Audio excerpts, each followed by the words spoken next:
a aula de hoje está na página 18 da nossa apostila.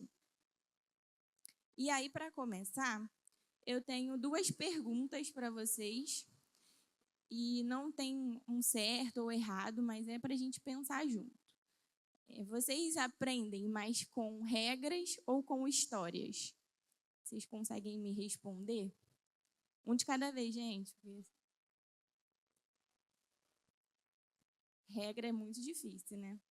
Assim, às vezes a gente não para muito para pensar sobre isso, né? Principalmente pais, né? Nós ainda não temos filhos, mas geralmente a gente ouve que a gente tem que ditar muitas regras para os nossos filhos, mas na verdade é o contrário, e a gente vai ver um pouco disso hoje. E aí tem outra pergunta. Se Deus quisesse ensinar apenas regras, por que a Bíblia teria tantas histórias? A gente já parou para pensar sobre isso? Se fosse só um livro de regras, não teriam tantas histórias e tantas narrativas, né? Ele decidiu contar essas histórias e a gente vai tratar disso na aula de hoje. Aí na revista tá assim: as narrativas históricas e os seus objetivos. Aí na parte do reflita tá escrito assim: grande parte do Antigo Testamento, então Gênesis, Êxodo, Levítico, e todos esses daí. Não é composta por leis ou discursos diretos, mas por histórias, narrativas. Relatos de criação, patriarcas, libertação do Egito, peregrinação no deserto, conquistas, reis, quedas e restaurações.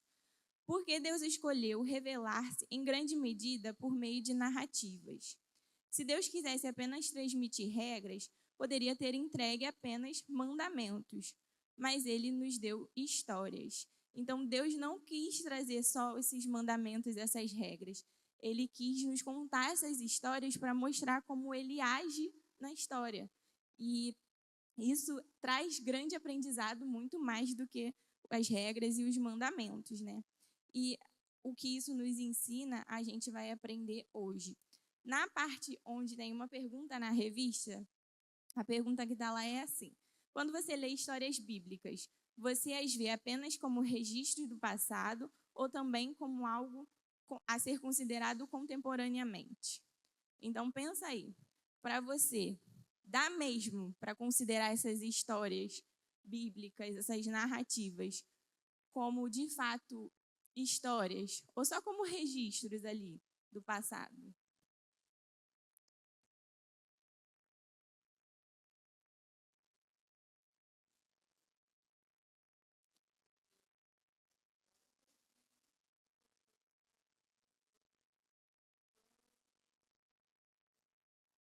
Sim, exatamente. Não, uma coisa não exclui a outra, né? Não tem a ver com isso. Não são só histórias, são histórias do passado, mas também são histórias que a gente precisa considerar. E aí tem uma outra pergunta para a gente pensar na própria revista, que é: o que a história do Êxodo, por exemplo, ensina além do fato histórico? Não é só uma história, né? Antiga. Não é só uma história de que o povo passou lá, o seu período e tudo mais. Mas ela ensina para a gente que Deus ouve ali o clamor do seu povo, que Deus liberta, que Deus cumpre a sua promessa, porque eles saíram ali daquele momento onde eles estavam completamente se sentindo perdidos e sozinhos. Mas o Senhor foi lá e cumpriu, ouviu o clamor deles, e a gente vai falar um pouco sobre isso. Tá tudo tranquilo até aqui, gente? Estou falando muito rápido. Mas vocês conseguem entender de verdade que as narrativas, as histórias, não são apenas histórias? A gente consegue aprender com isso? Na próxima página, a gente vai ver o que de fato é uma narrativa. Na página da revista. Narrativa é um relato organizado de acontecimentos reais ou apresentados como reais, com início, desenvolvimento e desfecho. Então, o que é uma narrativa? É uma história com começo, meio e fim, tá? É um fato que de fato aconteceu. E na Bíblia, as histórias, elas acontecem de verdade, e quando a gente olha na parte teológica, ela mostra o propósito de Deus. Então, Existe ali essa história, ela aconteceu, a gente tem esse registro, mas também a gente entende, através dessas histórias, a ação de Deus ali naquele momento. No contexto bíblico, narrativa não é ficção religiosa, lenda moral, alegoria desconectada da realidade ou uma história inventada. A narrativa conta fatos reais e também mostra o que Deus está fazendo. Então, em nenhum momento a gente pode olhar para uma narrativa e pensar que ela é só uma lenda moral ali daquele povo, daquela sociedade. Muito pelo contrário, a gente precisa olhar para as narrativas e perceber que o Senhor, ele está falando ali, se mostrando, se revelando através dessas histórias. E a narrativa, ela mostra esse agir de Deus dentro da história, só que não é só o que estava acontecendo naquele momento, é a forma como Deus agia enquanto aquilo acontecia. Isso está claro na cabeça de vocês? Que não é só um registro, não é só a forma como Deus usava para ensinar, não é só isso, mas é a forma como Deus se revelava. E aí, a gente tem outra pergunta. Por que, então, Deus usa histórias na formação do povo? Está lá na página 21. Como as narrativas eram tratadas na formação do povo? Eu vou pedir 2 pessoas para já abrirem, uma em Deuteronômio 6 e outra em Êxodo 12, que eu vou pedir para vocês lerem quando a gente lê o tópico que está aí na revista. Uma em Deuteronômio 6, no versículo 20 ao 25, e a outra no Êxodo 12, do versículo 26 ao 27. Então, por que Deus usa essas histórias na formação do povo? Como memória da ação de Deus. Então, Deus usa essas histórias para formar memória nas pessoas. O povo era constantemente chamado a lembrar o que Deus fez. Alguém consegue ler para mim Deuteronômio 6, do versículo 20 ao 25?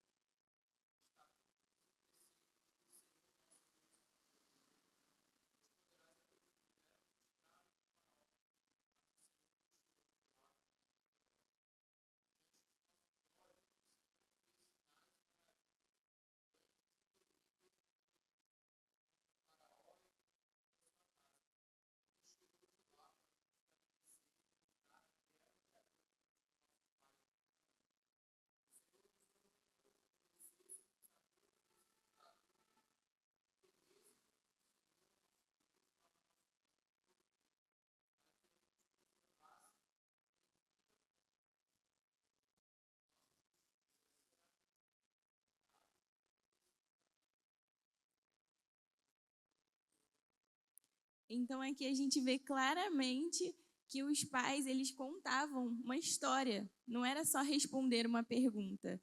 Não era só, me perguntou, eu vou responder que é assim e pronto. Eles contavam uma história, faziam uma narrativa para lembrar o povo do que Deus tinha feito. E isso ia formando memórias no povo. Os pais deveriam contar essas histórias da libertação, essas histórias que eles já tinham passado para os seus filhos. Então, isso era contado de geração em geração. E o próximo ponto é que era usado como instrumento pedagógico. Então, era usado para ensinar. As histórias ensinavam fidelidade, infidelidade, consequências de obediência e rebeldia, o caráter justo e misericordioso de Deus. Então, a narrativa não era só um registro, era uma formação espiritual mesmo, porque ela era usada para ensinar o povo de forma realmente pedagógica. A gente consegue pensar em histórias onde a gente aprende tudo isso que a gente citou? Fidelidade, a misericórdia de Deus, desobediência. Pensa aí na sua cabeça, porque eu sei que a nossa cabeça dá uma voada às vezes, né? Então, foca nisso agora. Lembra de histórias que você já leu na Bíblia e que mostram esses pontos, da fidelidade do Senhor, a misericórdia do Senhor, mostram momentos onde o povo era completamente rebelde e tinha suas consequências. Então, era ensinado, era usado como instrumento pedagógico. E também era usado como estrutura da identidade coletiva. Então, para formar uma identidade no povo. A identidade de Israel não estava baseada apenas em território ou política, mas em história redentiva. E aí, quem abriu em Êxodo 12, do 26 e 27, lê para mim, por favor.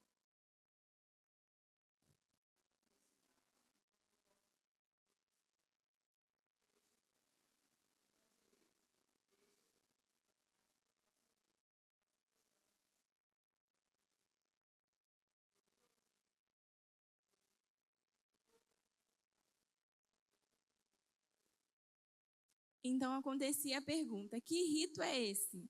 E aí a resposta era a história da libertação. Era uma memória narrada que moldava as gerações. E aí Israel conseguia saber quem ele era por conta dessas histórias. Ele sabia do que Deus tinha feito e sabia quem eles eram por conta dessas histórias. E não eram só respostas vazias, como eu falei. Quando alguém pergunta por que fazer isso, por que fazer aquilo, não é só porque assim, assim e pronto. Eram histórias que eram passadas de geração em geração. Então, os pais contavam para os filhos, e aí os seus filhos, quando cresciam, contavam para os seus filhos, e essa história era passada dessa forma. E aí, nessa parte, tem um ponto muito importante.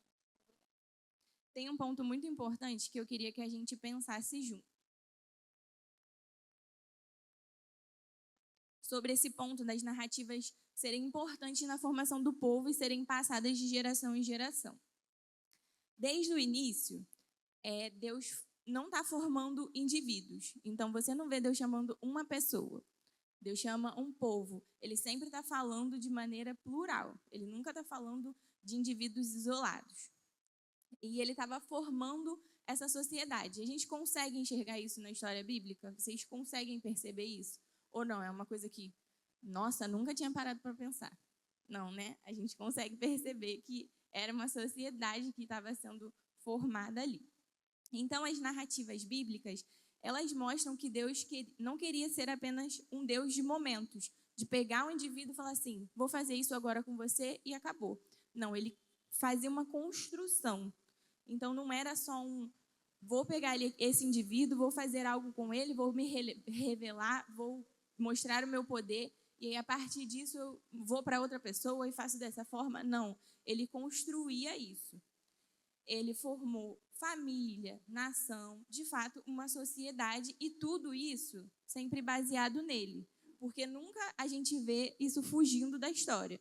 Não é uma história que só acontece ali e pronto, a gente não volta os olhos para o Senhor. Muito pelo contrário, todas as histórias são baseadas no Senhor. A gente sempre lembra dele ali, sempre olha para o Senhor. Tudo isso era em torno de Deus. E aí, pensando nisso, nessa parte de formação, Deus estabelece uma vida litúrgica. O que é isso? É uma organização ali para, de fato, as coisas não ficarem soltas. Existia toda uma rotina de relação com Deus naquela época, porque nós estamos vendo aqui da parte do Antigo Testamento. E uma coisa muito importante é que não existia divisão entre vida espiritual e vida comum. Isso a gente percebe muito, pelo menos eu consigo perceber nos dias de hoje, que nós não conseguimos viver essa vida. E o nosso pastor sempre fala sobre ter uma vida dicotômica, né? Na segunda-feira ser outra coisa e tudo mais. E a gente passa muito por isso hoje. E Deus não queria fazer isso para formar ali essas pessoas. Deus não queria que fosse dessa forma. Ele queria que a gente entendesse que somos seres integrais. Está fazendo sentido na cabeça de vocês? Nós não temos como estar no culto no domingo e na segunda-feira ser outra pessoa, porque nós somos povo de Deus. Então, isso, obviamente, trazendo para os nossos dias atuais.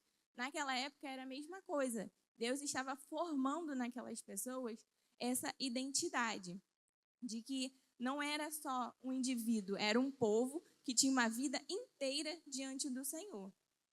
E aí, hoje a gente tem essa mania, né, de segunda-feira não vou nem falar nada, porque está muito perto do domingo. A gente consegue ainda, né, levar a nossa vida ali bem crente. Aí na terça, algumas igrejas daqui de Caxias funcionam igreja caseira na terça. Aí a gente ainda consegue ali no final do dia dar aquela revigorada. Na quarta-feira de noite, a gente já está sem bateria. A gente já está se esquecendo do Senhor. Então essa aula é para a gente lembrar disso, de que a gente é inteiro, integral. Nós não somos pedaços. Deus não quer pedaços. Deus quer um povo inteiro de coração. E essas histórias, essas narrativas, são repetidas exatamente para isso, para a gente saber quem Deus é, para a gente saber quem o seu povo é e como a gente viver os nossos dias sem pensar nessa diferenciação, nesse corte de, não, eu sou uma pessoa na igreja, mas dentro da minha casa eu sou outra pessoa. Eu sou uma pessoa na igreja, mas na minha faculdade eu sou outra pessoa. Na minha escola eu sou outra pessoa. No meu trabalho eu sou outra pessoa.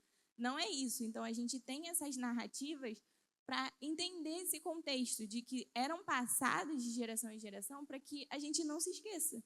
Exatamente por isso. Faz sentido? Tá fazendo sentido? Que bom, gente. E aí, ter essa consciência das narrativas faz com que a gente consiga viver a nossa vida não de maneira mais fácil. Eu sou uma pessoa que... Algumas pessoas falam que eu sou pessimista, mas eu não acho, eu sou realista. Eu não acho. Eu me identifico com a Camila que fala muito isso, né? Eu não acho que a nossa vida seja fácil da gente lembrar, da gente ler a história lá do Mar Vermelho se abrindo e achar que aquilo ali vai fazer algum sentido para a gente hoje. A gente vai lá no meio da praia, botar um cajado e vai abrir o mar? Não vai. Vocês vão fazer isso? Não, eu espero que não, tá, irmãos? É só para reforçar. Só para reforçar aqui, eu espero que não, porque aconteceu esse fato lá no passado. Mas é muito difícil a gente viver a nossa vida lembrando dessas narrativas e lembrando quem nós somos, que nós somos povo de Deus. Mas a gente está aprendendo que a Bíblia ela é repleta dessas narrativas. E tem um dado que a gente estava vindo discutindo no carro, pesquisando, fazendo algumas pesquisas, que essas narrativas compõem 40% de toda a Bíblia. Então, isso não é pouco, é muita coisa, é muita história de verdade.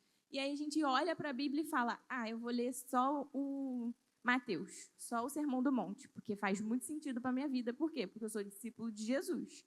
Mas não, a gente precisa... Nossa, a voz ficou diferente, né?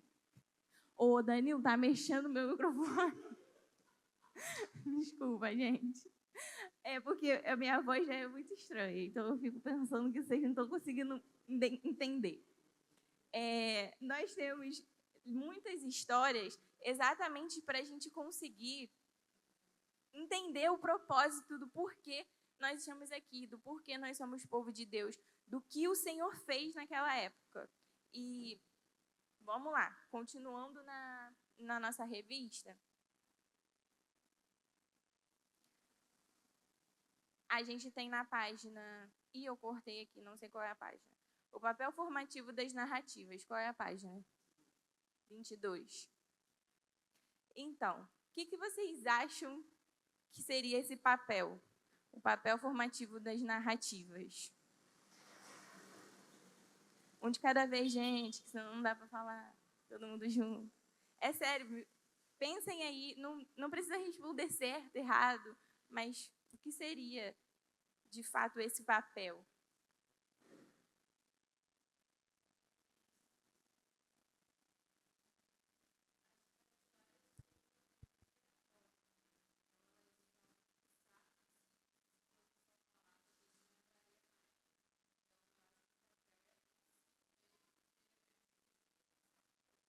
Sim, exatamente. A Mel falou sobre ter registros para as pessoas conseguirem... Eu não sou igual a Matheus, tá? De repetir a mesma coisa que a pessoa fala. Eu estou parafraseando, tá? Estou só parafraseando. Exato. Ela falou, eu já estava assim, não vou conseguir repetir. Voltando.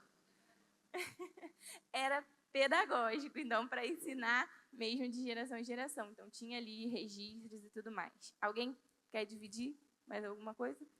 Não? Tudo bem? Então, eu trouxe aqui 4 dimensões para a gente dar uma passada, que é a dimensão teológica.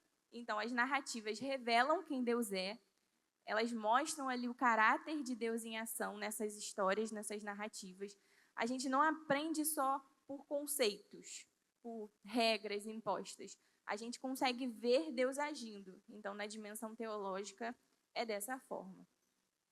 Na dimensão moral, mostravam padrões de fidelidade e pecado. E através das histórias a gente consegue enxergar claramente as consequências dessas escolhas, né? Nós temos exemplos ali de obediência ou não e os seus resultados.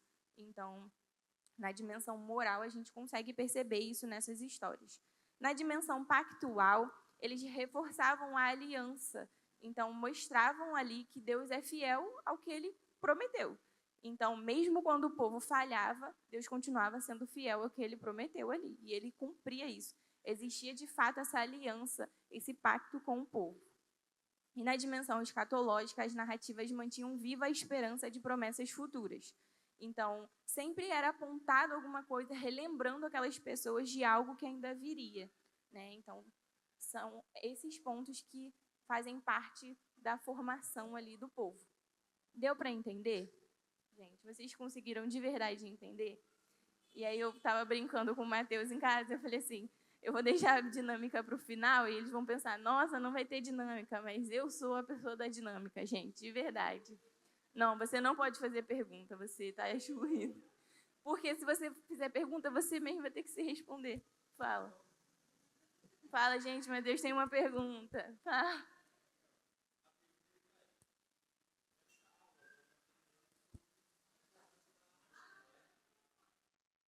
É porque eu não vou conseguir repetir.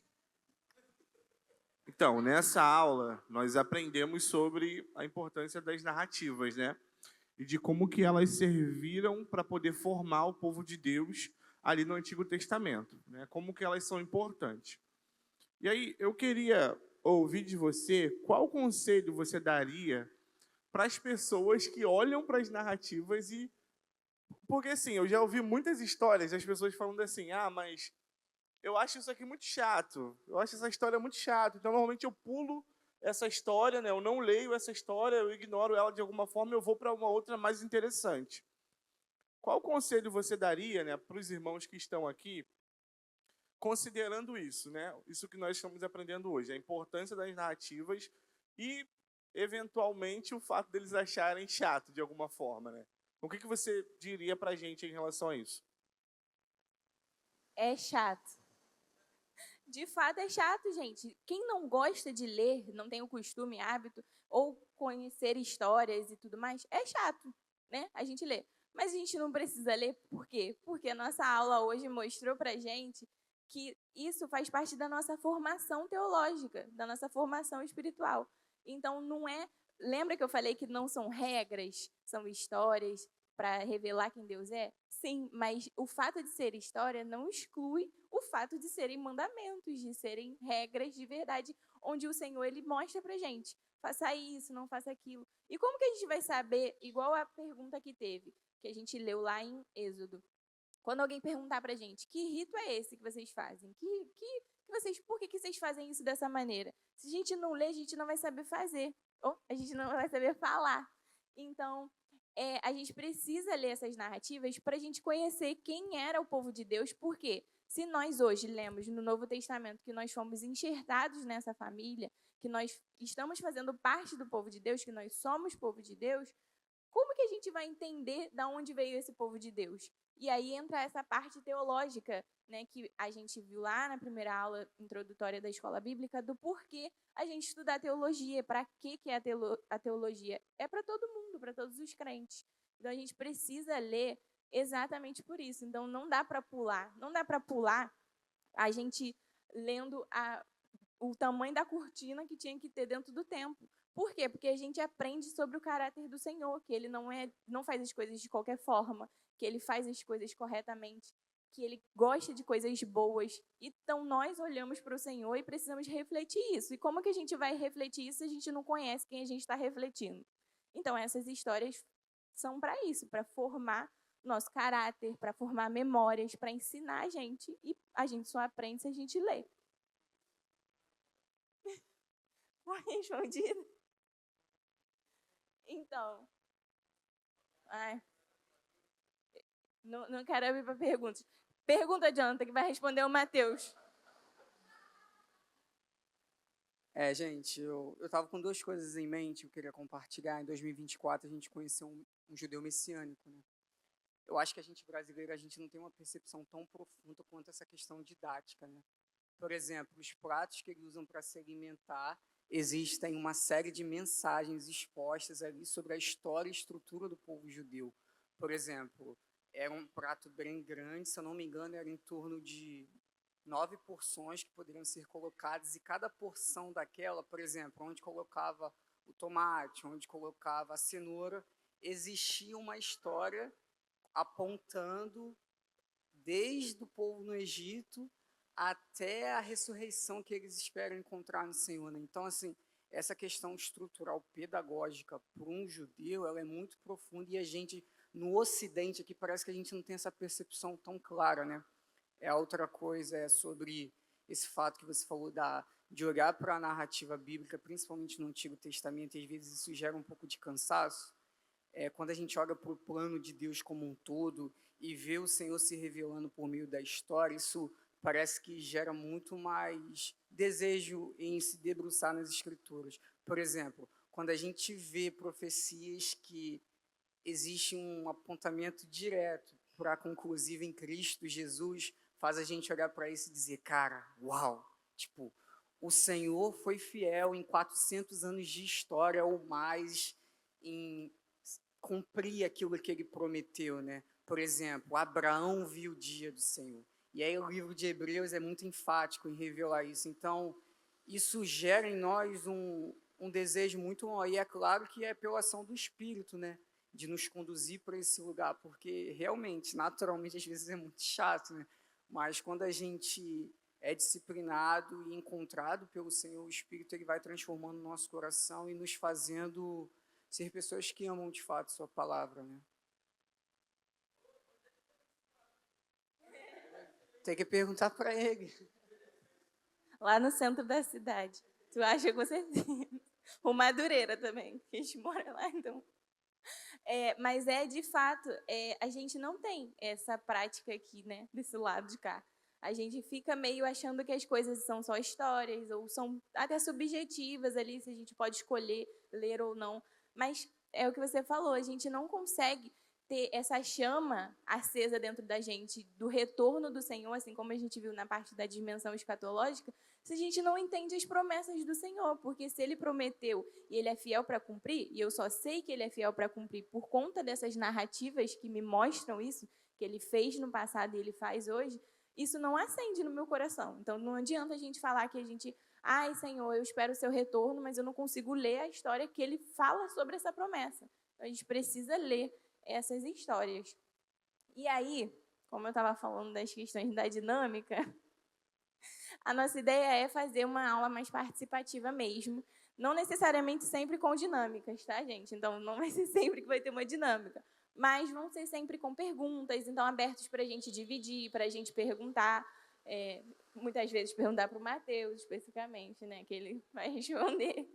Então, a gente hoje vai fazer uma dinâmica, que eu vou mandar para o Joey ali, ver se ele consegue botar aqui, algumas perguntas. E aí, vou explicar para vocês como vai funcionar. A dinâmica é sobre o que essa história nos ensina. Então, o que essa história nos ensina. É uma dinâmica, gente, não é uma competição, tá? Só para lembrar isso, porque o coração de vocês...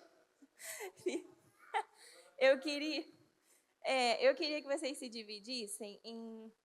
Acho que dá para ser 4 grupos, para não ficar pouquíssimas pessoas.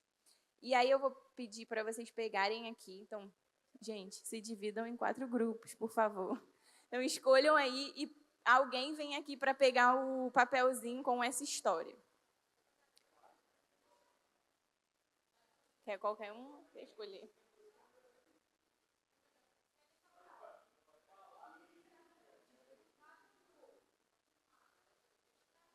Tá faltando um.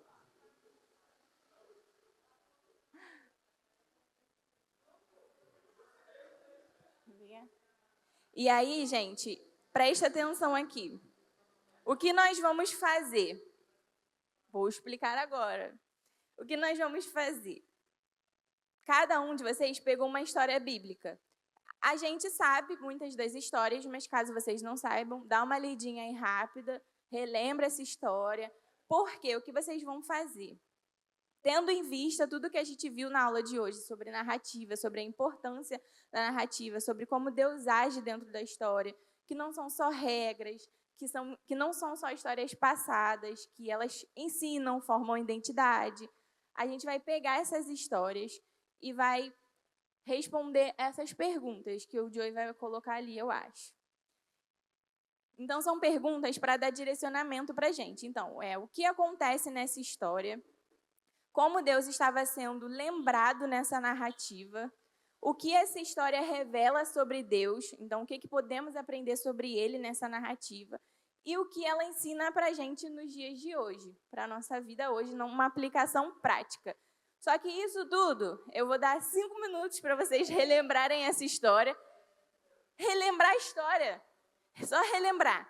Vocês vão responder essas perguntas e vão vir falar aqui na frente, pensando no que vocês aprenderam hoje, nessa importância de se ter uma narrativa e olhando para essas narrativas, o que vocês entendem e respondendo essas perguntas, mas foi só um direcionamento, não necessariamente tem que ser naquela forma ali, daquele formato.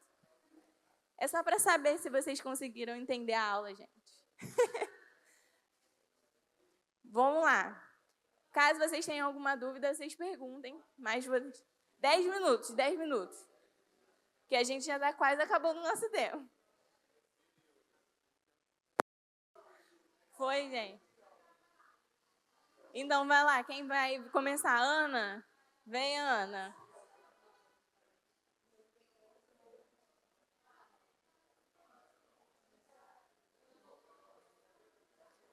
Gente, agora, o que a gente vai fazer?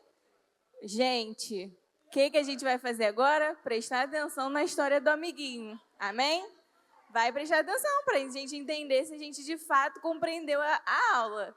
Vai lá, Ana. Bom dia, gente.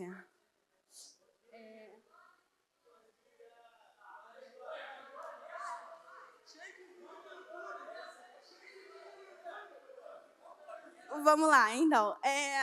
Vocês estão lendo, né, o que acontece nessa história. A nossa história era Gênesis 22, que Abraão vai sacrificar Isaac. Aí a gente colocou aqui, Abraão obedece ao Senhor e vai ao monte sacrificar seu filho Isaac, que é o resumo do que acontece nessa história. Como Deus estava sendo lembrado nessa narrativa, como o Senhor da vida de Abraão, o Senhor da vida mesmo. Abraão dá seu filho por obediência, então o Senhor era o mestre assim, da vida dele. O que essa história revela sobre Deus, a fidelidade do Senhor e soberania dele. Mas eu vou aumentar um pouquinho o que a gente falou ali, porque essa história também, o Senhor, ele provê, né, o sacrifício, assim como depois o Senhor proveu o sacrifício que é Jesus. Então, assim, ele dá o cordeiro e dá o cordeiro para a gente também. Então, Deus é bravo, não tem jeito.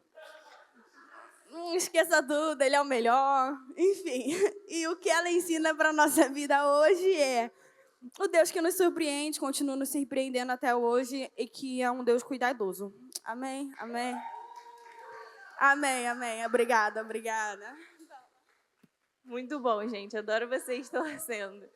Mas a gente conseguiu compreender na história da amiguinha o que a gente viu hoje sobre narrativa, sobre o fato de Deus ser fiel. E uma coisa muito importante que ela pontuou é sobre o fato de que nessa história está falando sobre Deus produzir, muito bom, sobre Deus prover o cordeiro. E o que traz para a gente na perspectiva futura, como a gente aprendeu, sobre promessas do Senhor, o próprio Jesus. Então, esse ponto é um ponto muito importante para a gente pensar nessa história. Quem é o outro grupo que vai vir aqui? Vem, Ana.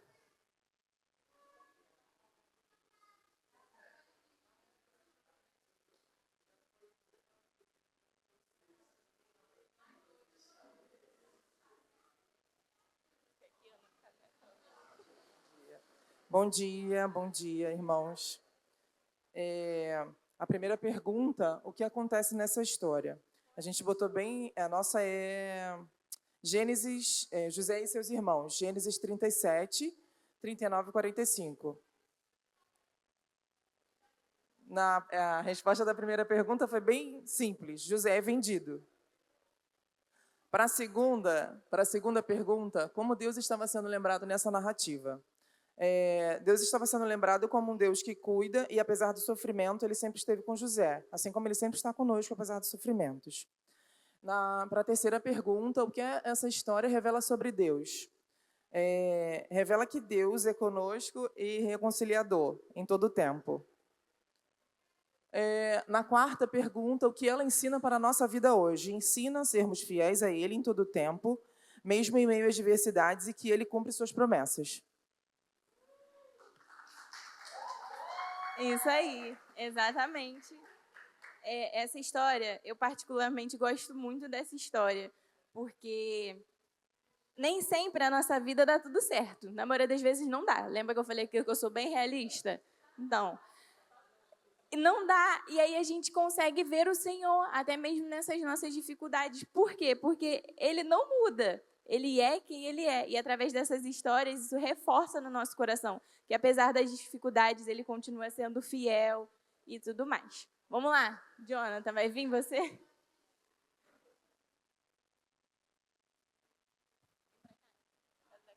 Olá, irmãos, bom dia, né?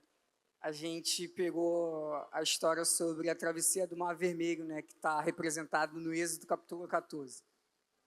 O que acontece nessa história? O povo hebreu, eles estão saindo da terra do Egito, gente, por favor. E aí eles estão fugindo de Faraó, né? Então essa história ela é muito conhecida porque retrata esse momento da história onde o povo de Deus, eles estão nesse processo de sair da terra do Egito em caminho à terra prometida, né? As promessas que eles receberam dos seus antepassados e dos pais da fé.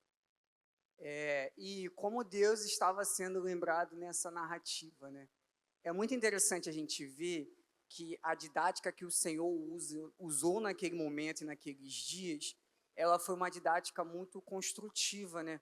Por exemplo, cada praga representada ali naquele contexto tinha uma relação direta com algum deus da cultura egípcia, né? Então, Deus estava trabalhando no interior daquele povo sobre o que de fato ele era, né? O Senhor como o único Deus verdadeiro, o Senhor que não existiria outro Deus além dele, o Senhor que era o Criador de todas as coisas, o Senhor que tem todo o poder. Então, a gente pode ver, né, de que o Senhor, de fato, ele é um Deus redentivo, né? Um Deus salvador que está conduzindo o seu povo através da história. O que essa história revela sobre Deus, né? Ela revela, dentre tantas qualidades do Senhor, os seus atributos, né? Revela quem Ele é, a sua natureza, o Senhor como um Senhor que cumpre as suas palavras. Diferente dos homens que podem mentir, que podem falar coisas e não cumprir, o Senhor Deus, Ele é fiel em tudo aquilo que Ele fala, né? O Senhor Deus, Ele é fiel para cumprir suas promessas e de que suas promessas, elas não caem ao chão, muito pelo contrário, né? Elas são fiéis e verdadeiras e dignas de toda aceitação, né? E isso a gente vê pelo percorrer de todas as escrituras, né, no Novo Testamento principalmente, os homens de Deus que escreveram determinados livros, nós vamos ver eles reafirmando a soberania do Senhor e principalmente sua fidelidade. Êxodo 14 revela muito do caráter do Senhor e sua fidelidade ao povo que Ele escolheu para si.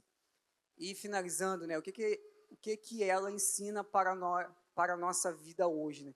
Exatamente isso como foi falado aqui anteriormente pelos grupos, sobre o Senhor Deus Ele ser fiel às suas promessas, né? E uma grande observação aqui, a gente vê muito as pessoas, elas sempre traduzirem de forma direta essa passagem do Mar Vermelho de Israel para algum acontecimento particular. É claro que existe uma explicação exegética para isso, é claro que a gente pode sempre relacionar a ideia de Deus estar nos libertando de algum mal ou de estar nos concedendo a vitória, mas primariamente nós temos que ter em mente que existiu todo um projeto e um plano de Deus em conduzir o seu povo fora do Egito, né? A gente não pode simplesmente aplicar isso para a nossa realidade e dizer, não, Deus vai me dar vitória nisso aqui, tudo bem, irmão. Existe uma aplicação secundária que talvez seja para a sua vida, mas primariamente nós temos que ter em mente que existe um plano de Deus sendo conduzido ao longo da história.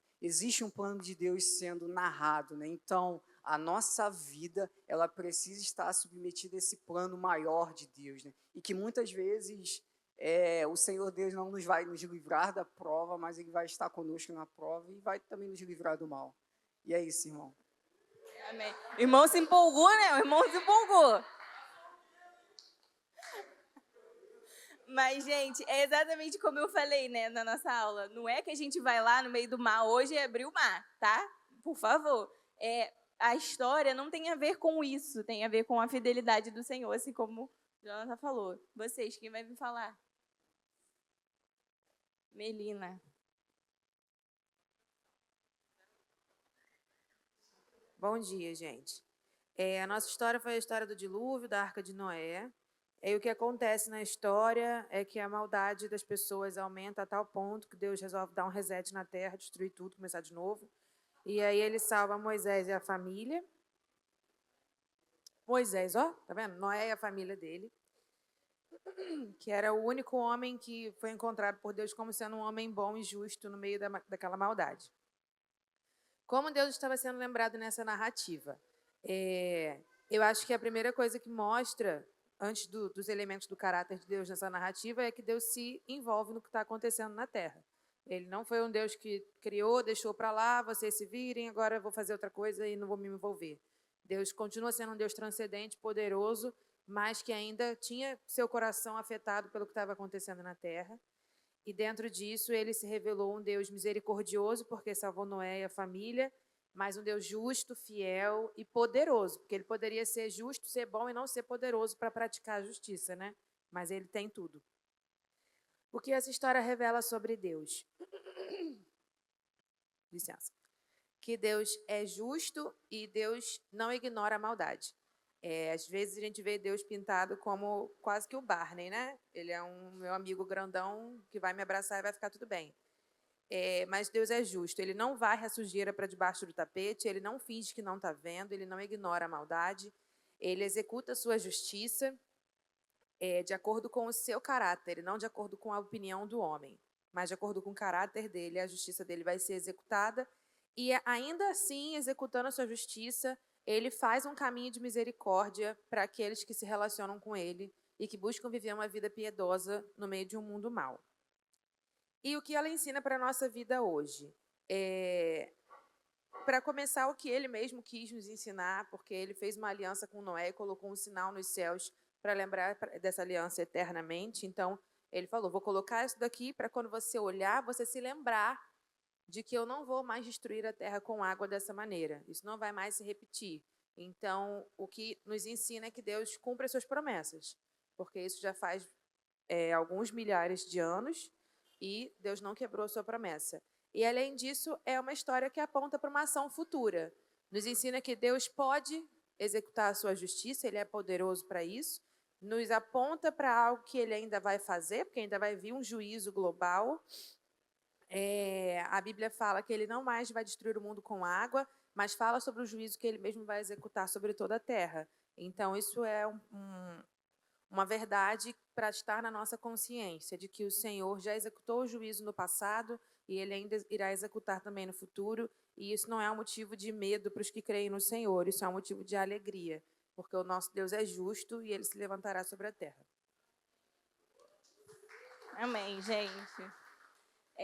Esse ponto sobre a justiça de Deus, sobre Deus não ignorar a maldade, é muito importante para a gente lembrar, porque vai acontecer. E a gente só sabe disso porque nós lemos isso nas narrativas bíblicas. E aí, na nossa conclusão, só para a gente finalizar, a gente consegue perceber na própria revista.